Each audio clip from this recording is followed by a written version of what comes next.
All right, so now we're up to the 10th reason why the Torah cannot be perfect, eternal, unchanging, as claimed by First Fruits of Zion and groups of like mind.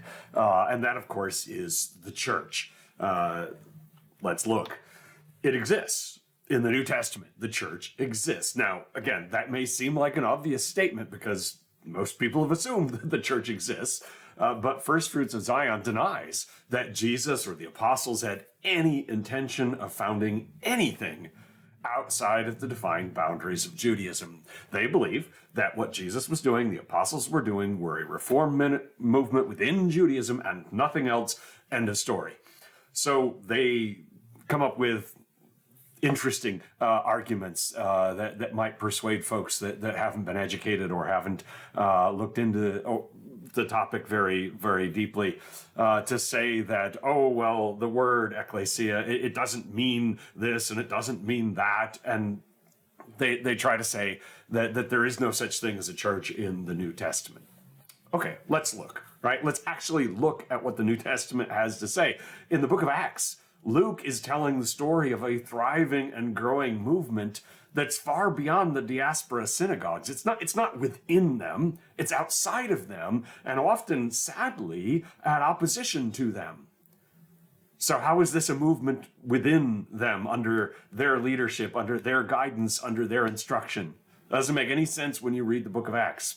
And then, of course, the Apostle Paul writes to the churches that he founded, all right, the gatherings of Jesus followers that he founded, instructing them in all manner of self-governance, of internal discipline, as well as the theological and ethical standards that he expected of them. He sets them up. He administers them. He corrects them.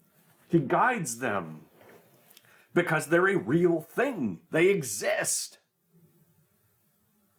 1 Timothy 3:1 is just one of many examples in the New Testament where we see a functioning church. Paul says, here's a trustworthy saying, whoever aspires to be an overseer desires a noble task. That's the part of a section where Paul's describing the leadership qualifications of overseers, bishops, elders, deacons, pastors, all these terms that we use. He sets that up. He tells Timothy to appoint leaders. How would this can't be real if they were supposed to be worshiping in the synagogues, if they were supposed to be under the umbrella of Judaism, because they already had their own leaders. These followers of Jesus would not be picking the leaders. And certainly, Paul would not have the authority to appoint them. And certainly he couldn't delegate that because they already had priests, they already had rabbis, they already had synagogue leaders in the diaspora.